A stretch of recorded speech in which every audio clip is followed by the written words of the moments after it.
बिस्मिल्लाहिर्रहमानिर्रहीम।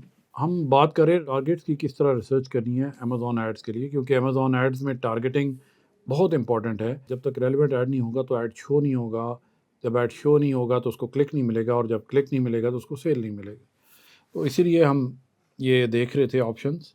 मेरा एक तरीका है कि मैं एक बुक है, मसलन अगर लीडरशिप की बुक है, उसको मैं सब थीम्स में डिवाइड करके उसके हिसाब से कीवर्ड रिसर्च करके ऐड सेट करता हूँ।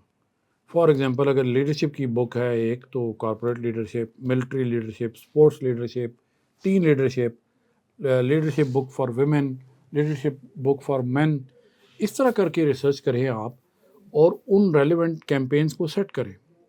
जब आप उसको सब थीम्स में ब्रेक कर लेंगे तो जब आप ऐड सेट करेंगे तो उसमें फ़ायदा ये होगा कि आपको पता चलेगा कि इस थीम को टारगेट करके हमें अच्छी सेल्स मिल रही है और कॉस्ट इफ़ेक्टिव भी है, और इसमें हमें बहुत एक्सपेंसिव पड़ रहा है। तो फिर आप 10 थीम ट्राई करते हैं और उनमें से 2 को शायद अडॉप्ट कर लें। तो अभी ये देखें, जिस तरह मैंने आपको फेस रीडिंग की बुक दिखाई थी, हम चूँकि इसका ताल्लुक इंटरपर्सनल रिलेशनशिप से है, हम इसमें टारगेट करते हैं उसको। रिक्रूटमेंट के इंटरव्यूज़ जो होते हैं उसके लिए टारगेट किया जाता है, ज्यूरी सिलेक्शन, बॉडी लैंग्वेज और फेस रीडिंग। जब आप इन पे टारगेट करते हैं, कुछ अर्सा ऐड रन करते हैं, आपको पता चलता है कि किस में फ़ायदा हो रहा है या नहीं हो रहा, तो तब आप कहते हैं कि ओके, फेस रीडिंग की बुक है तो इसको बॉडी लैंग्वेज और फेस रीडिंग में सिर्फ टारगेट करना चाहिए, अदरवाइज़ ये कॉस्ट ज़्यादा पड़ रही है। तो इस तरह जो आपसे पहले बात की कि अपने टारगेट ऑप्शन भी कम रखें और हर कैंपेन को जो सेट करें उसमें कोई पर्पज़ होना चाहिए पीछे, तो ये बड़ा ज़रूरी है इसके लिए। बिडिंग स्ट्रेटजी में हमेशा आप dynamic and down only say शुरू करें। उसके बाद अप एंड डाउन बिडिंग उस वक्त करें जब आपने लो कॉस्ट सेल अचीव कर ली है, तो तब आप अप एंड डाउन पे जाएंगे, ऑप्शन होगा। अच्छा, ऐड की स्ट्रेटजीज जो होती हैं वो एक बड़ी एग्रेसिव है कि आप इतना एग्रेसिव हो जाएंगे उस पर जाएंगे कि, क्योंकि ये गेम बड़ी लॉन्ग गेम है, लॉन्ग बॉल गेम है। तो ये नहीं हो सकता कि आप एक महीने में $5,000 लगा के बेस्ट सेलर भी बन जाएं और सब कुछ हो जाए और अगले महीने छोड़ दें, तो ये पॉसिबल नहीं है। इसलिए मेरा सजेशन ये है कि आप एग्रेसिव ऐड स्ट्रेटजी शायद पहले महीने में काम कर जाए, क्योंकि आपकी पहले की तो आपको एक्सपोजर ज़्यादा मिल रहा है, आप एग्रेसिव जाते हैं, आपने 20 या 30 सेल जनरेट करनी है ताकि आपको पता चले कि ये बुक कहाँ पे सेल होगी। इसी तरह अमेज़ॉन को पता चलेगा कि ये 20-30 सेल्स के बाद ये कहाँ पे सेल होगी, तो तब विजिबिलिटी और तब वो जो हमने पहले सारी बातचीत की वो उस वक्त हो सकती है। तो इस वजह से आप इसको, जो है ये एग्रेसिव स्ट्रेटजी वर्क करेगी, लेकिन बहुत शॉर्ट ड्यूरेशन के लिए, उसके बाद आपको फिर भी किसी और पे जाना पड़ेगा। डिफेंसिव स्ट्रेटजी है कि अगर आपका क्लाइंट या आप समझते हैं कि आपका बजट ही इतना ज़्यादा नहीं है, तो बस $50 महीने का बजट रख दें और उसके बाद बिड्स भी लो कर दें और उम्मीद करें कि कोई सेल आ जाएगी। तो जब इतनी कंपटीशन होता है तो उसमें आपको इन्वेस्टमेंट करना पड़ती है। अगर आप देखें प्राइवेट लेबल वाली जो सेलिंग है उसमें भी एक, वो कहते हैं कि ब्लीडिंग पीरियड है, कि इसमें आप पैसा लूज़ करें लेकिन आप ये चाहते हैं कि आपके रेलेवेंट कीवर्ड रैंक हो जाएं अमेज़ॉन पे। जब वो रैंक हो जाएंगे तो आपको ऑर्गेनिक सेल आना शुरू हो जाएगी, तो आपके लॉस जो है वो रिकूप हो जाएंगे। तो डिफेंसिव एड स्ट्रेटजी मैं तो अवॉइड करता हूँ। और इवन अगर कोई मेरा ऑथर या पब्लिशर मुझे कहे कि मेरा बजट इतना ज़्यादा नहीं है, तो मैं ऐसे कहता हूँ कि मत ऐड रन करें फिर, क्योंकि इसके लिए आपको, जो पहले आपको मैंने बताया कि थीम्स हैं, थीम्स आपको टेस्ट करना पड़ती हैं। तो थीम्स टेस्ट किए बगैर 10 थीम में से आप 2 थीम पे किस तरह पहुँच सकते हैं। फिर ये ऑप्टिमाइज एड स्ट्रेटजी है जो कि मैं रिकमेंड करता हूँ। अगर आप शुरू में एग्रेसिव भी हों तो बाद में आप उसको स्विच करके आप उस पर चले जाएं, ऑप्टिमाइज एड स्ट्रेटजी पे, कि क्योंकि लॉन्ग गेम है। आप पूरे साल के सर्कल को देखें और फिर आपको अंदाज़ा होगा कि आपने कितना पैसा इन्वेस्ट करना है।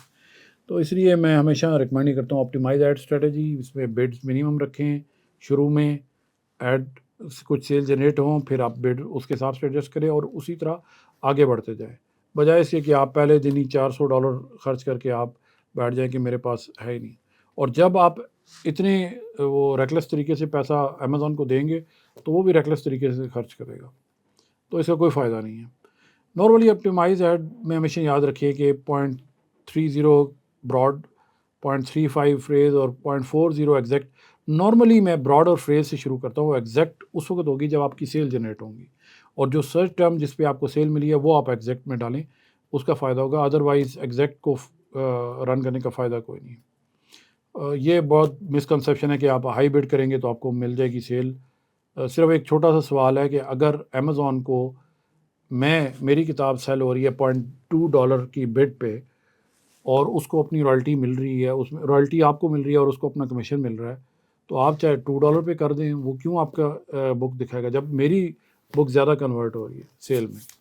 तो इसलिए हायर बिड कोई सोल्यूशन नहीं है करने का। तरीका ये है कि अब आप ये देखें कि एक बुक 1 है, उसकी 25 प्राइस है, 15 उसकी रॉयल्टी है, टोटल 10 अमेज़ॉन का कमीशन है। तो अगर 10 सेल वो जनरेट करता है तो $100 का प्रॉफिट कमा रहा है।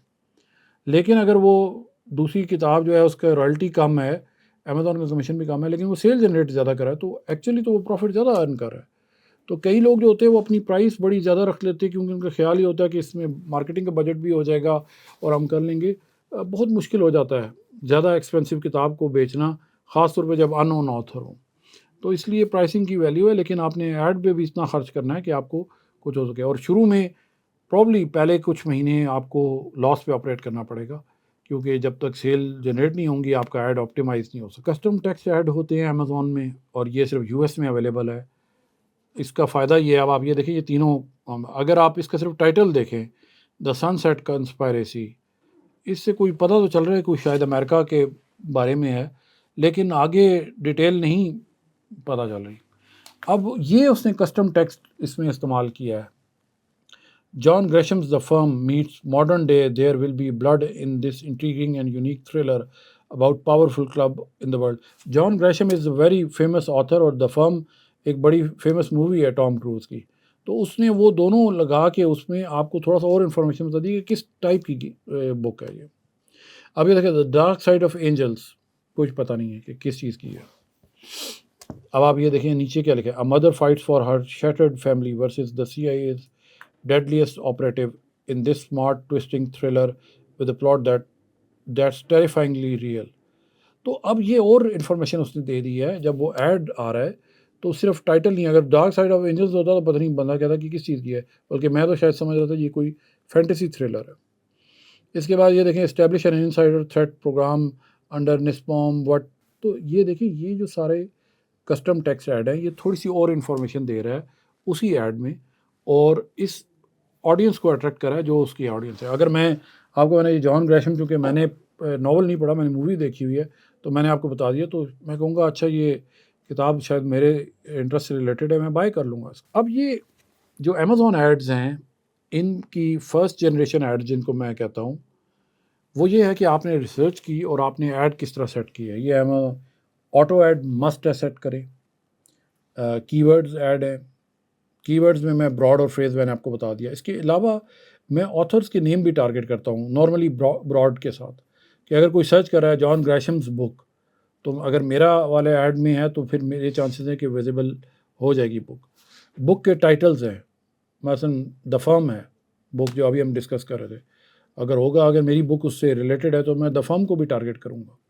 तो ये, क्योंकि अमेज़ॉन ऐड में जो सबसे बड़ी लिमिटेशन है वो ये है कि ना वो एज से टारगेट कर सकते हैं, ना उसको डेमोग्राफी से टारगेट कर सकते हैं, ना उसकी लोकेशन से टारगेट कर सकते हैं, ना उसके इंटरेस्ट से। आपके पास सिर्फ कीवर्ड्स और प्रोडक्ट, ये दो कीवर्ड्स, प्रोडक्ट, कैटेगरीज, ये 3 तरीके हैं टारगेट करने के, और इन्हीं तरीक़ों से आपने सारे बेसिस कवर करने हैं। तो इसलिए बेहतर तरीका ये है कि आप इन चारों को ज़रूर एड्स को सेट करें। दूसरा ये है कि जो ऑटो ऐड है वो आसमान से उसको नहीं पता चलेगा अमेज़ॉन को कि किस किस पे टारगेट करना है। आप जो कीवर्ड्स टारगेट करें उसी से उसको आइडिया होता है, और डिस्क्रिप्शन और उस कीवर्ड से। तो पहले कई लोग इस तरह करते थे कि ऑटो ऐड चला दिया, जब सेल मिली तो उससे कीवर्ड देखे कौन पे सेल है और उसके ऐड सेट किए। लेकिन आपको ये अगर प्रोसेस को तेज़ करना है तो आपको साथ ये सारे ऐड सेट करने चाहिए। फिर प्रोडक्ट टारगेटिंग है, जो रेलेवेंट प्रोडक्ट्स हैं उनको टारगेट करें, उनमें एसिन्स हैं, अलग ऐड बनाएं एसिन्स का जिनमें रेलेवेंट बुक्स होंगी, और कैटेगरी टारगेटिंग, जो रेलेवेंट कैटेगरीज हैं उनको अलग से करें, क्योंकि अगर ये दोनों एक में डालेंगे तो ज़्यादा कैटेगरी वाले की तरफ इंप्रेशन और क्लिक्स चले जाएंगे, एसिन्स टारगेट ही नहीं होंगे। तो अलग अलग ऐड बनाएं। और स्पॉन्सर्ड ब्रांड ऐड होता है, वो जो हेडलाइन ऐड होता है, उसमें कम से कम 3 बुक्स चाहिए आपको। तो नेक्स्ट लेक्चर में हम देखेंगे इनकी आगे किस तरह, इसकी रिसर्च किस तरह करनी है, और कौन-कौन से टूल्स इस्तेमाल करने हैं। Thank you.